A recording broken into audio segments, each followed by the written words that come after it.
शुरू करें। आज दिल्ली के लोगों के लिए सुप्रीम कोर्ट ने एक बड़ी जीत का तोहफा दिया है। ये जीत दिल्ली के लोगों की तो जीत है ही, साथ ही साथ जिस तरह से भारतीय जनता पार्टी की केंद्र सरकार और देश के प्रधानमंत्री माननीय नरेंद्र मोदी देश भर में चुनी हुई सरकारों को जिस तरह से असंवैधानिक तरीके से हड़पने का जो मुहिम उन्होंने चला रखी थी, उस मुहिम पर सुप्रीम कोर्ट का एक बहुत बड़ा तमाचा है।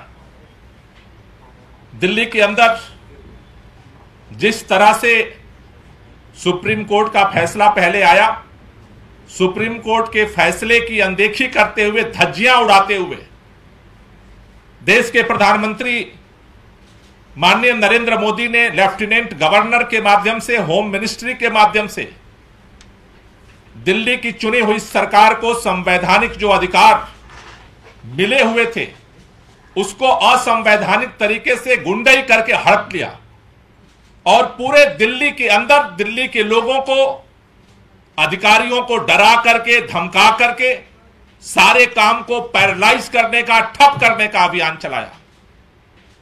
आज सुप्रीम कोर्ट के फैसले ने इस बात को साबित किया है कि इस देश के अंदर देश के प्रधानमंत्री नरेंद्र मोदी और भारतीय जनता पार्टी अगर ये सपना देख रहे हैं कि देश के लोकतंत्र को हम चकनाचूर कर देंगे, ध्वस्त कर देंगे, सत्ता की ताकत पर, पैसे की ताकत पर, अहंकार के दम पर, सुप्रीम कोर्ट ने इस अंधेरे में एक रोशनी दिखाने का काम किया है कि अगर सच्चाई की जीत में देर हो सकती है, लेकिन उसकी जीत होगी। मैं दिल्ली के लोगों को बहुत बहुत बधाई देना चाहता हूं और मैं चाहता हूं कि हमारी दिल्ली सरकार में सर्विसेज के मंत्री सौरभ भारद्वाज जी इस पर और अपनी बात रखें।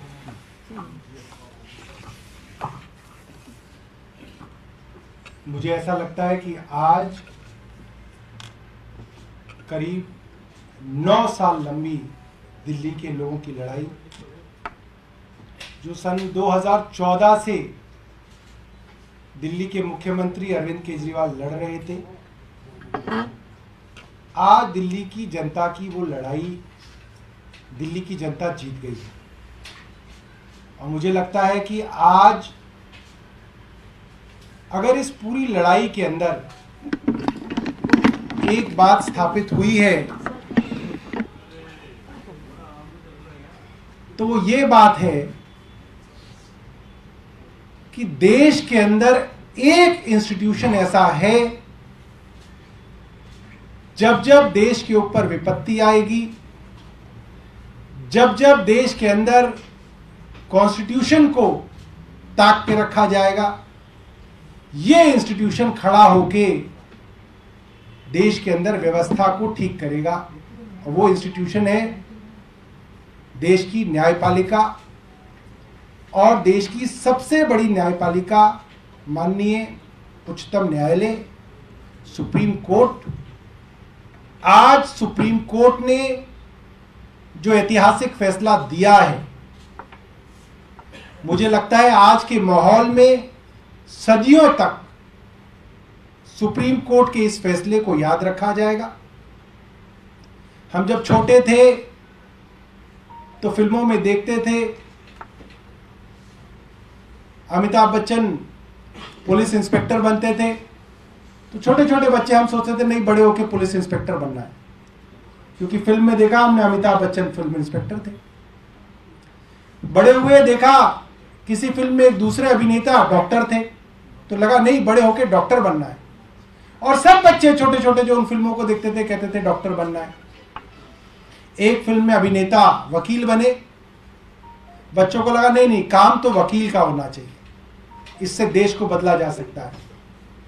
आज मुझे लगता है देश का एक एक बच्चा जो जुडिशरी की समझ रखता है और देश के हालातों की समझ रखता है, वो कहेगा देश में अगर कोई हीरो है तो चीफ जस्टिस चंद्रचूड़ साहब हैं, और कहेंगे नहीं अब तो जज बनना है।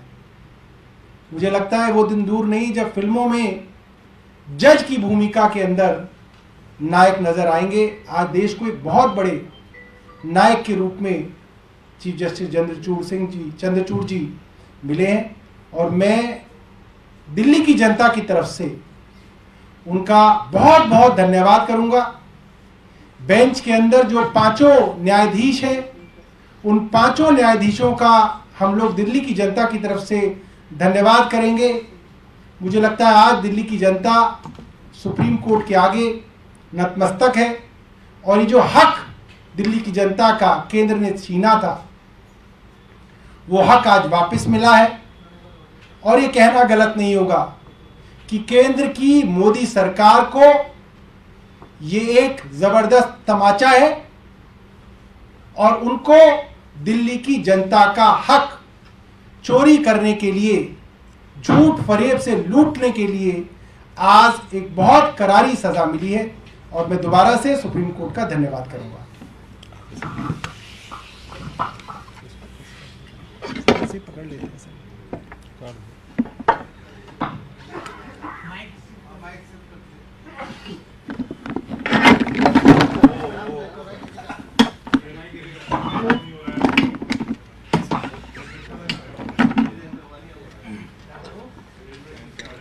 मैं आज सबसे पहले दिल्ली के लोगों को, दिल्ली की जनता को बधाई देना चाहूंगी, मुबारकबाद देना चाहूंगी, क्योंकि आज सुप्रीम कोर्ट ने जो फैसला लिया है, सुप्रीम कोर्ट ने आज कहा है कि दिल्ली की जनता जो फैसला लेगी वो फैसला पूरी अफसरशाही को, पूरी सरकार पर बाध्य है। तो आज सबसे बड़ी जीत दिल्ली की जनता की हुई है, क्योंकि आज सुप्रीम कोर्ट ने लोकतंत्र के हित में, संविधान के हित में फैसला लिया। 2015 में दिल्ली की जनता ने अपना भरोसा अरविंद केजरीवाल जी पे दिखाया, एक तरफा भरोसा अरविंद केजरीवाल जी पे दिखाया। 70 में से 67 सीट उन्होंने आम आदमी पार्टी को दी, अरविंद केजरीवाल जी को दी। लेकिन भारतीय जनता पार्टी, प्रधानमंत्री नरेंद्र मोदी जी से यह सहन नहीं होता है कि कोई दूसरी पार्टी जीत जाए और उनकी पार्टी हार जाए। जहां जहां पर भारतीय जनता पार्टी हारती है, असंवैधानिक तरीके से सरकार को हड़पने की कोशिश की जाती है, चाहे वो ऑपरेशन लोटस हो, विधायकों की खरीद फरोख्त हो। आम आदमी पार्टी के जब विधायक नहीं खरीद पाए, सरकार नहीं तोड़ पाए, तो असंवैधानिक तरीकों से सरकार में ताकत हड़पने की कोशिश करी। और आज 8 साल की लंबी लड़ाई के बाद सुप्रीम कोर्ट ने एक बहुत स्पष्ट फैसला दिया है कि जिनको जनता चुन के भेजती है उनके फैसले ही दिल्ली में मान्य होंगे। तो जब जनता ने अरविंद केजरीवाल को चुन के भेजा है, तो अरविंद केजरीवाल जी निर्णय लेंगे, दिल्ली की जनता के बिहाफ पर निर्णय लेंगे। तो आज मैं दिल्ली की जनता को बधाई देना चाहती हूं और मैं ऑनरेबल सुप्रीम कोर्ट को बहुत बहुत धन्यवाद कहना चाहती हूं दिल्ली की जनता की तरफ से कि आज सिर्फ उन्होंने एक फैसला नहीं दिया है, आज उच्चतम न्यायालय ने इस देश के संविधान को बचाया है, इस देश के लोकतंत्र को बचाया है। अगर एक चुनी हुई सरकार की ताकत छिन जाए तो जनता के वोट का कोई मतलब नहीं बचता, और यही मोदी सरकार ने करने की कोशिश करी। और आज सुप्रीम कोर्ट ने मोदी सरकार के मुंह पे एक तमाचा मारा है कि अगर आपने लोकतांत्रिक तरीके से चुनी हुई सरकार की पावर लेने की कोशिश करी तो सुप्रीम कोर्ट उसमें इंटरवीन करेगी, और सुप्रीम कोर्ट सत्य के साथ, लोकतंत्र के साथ और संविधान के साथ खड़ी रहेगी। Thank you. Will you tell us also how the administration is going to change in Delhi now? Because the CM had tweeted that war is going to be speeded up So, like the Honorable Chief Justice explained in his judgment, all the officers, IAS officers, Danik officers, Das officers, all types of officers, till now were reporting to the central government via LG. If an officer is inefficient, there was no way of shifting him to some other position. अब आप चली जाइए यहाँ से। There was no नहीं, way आप of आप जाइए यहाँ से। controlling officers in terms of the welfare of the people. Now all this power, which is generally called services, executive powers as well as the legislative powers, all lie with the elected government of Delhi, and it has been reiterated by the Honorable Supreme Court that LG is bound by the aid and advice of the elected government or the Council of Ministers in all the subjects other than police, public order and land. So it has been made amply clear by the court. So if LG now has asked for papers in the issue of Delhi Chief Minister's residence, is the Delhi government now free and constitutionally or legally right in not sending those papers? Can he do that? I think it should be looked at in terms of general matters. It's not a question of papers related to the CM residence or the LG's residence. It's a matter of principle now. So we will act as per the principles which have been laid down by the Honorable Supreme Court. मैं इसमें एक चीज़ एक second मैं इस पे देखिए, ये LG साहब के पास सिर्फ पेपर देखने का अधिकार है, उसके आधार पर किसी प्रकार का निर्णय लेने का अधिकार नहीं है। तो पेपर मंगवाएं, देखें और देखकर वापस भेज दें। और इस बात को आज सुप्रीम कोर्ट ने फिर से अंडरलाइन करके कह दिया है that the aid and advice of the council of ministers is binding upon the LG।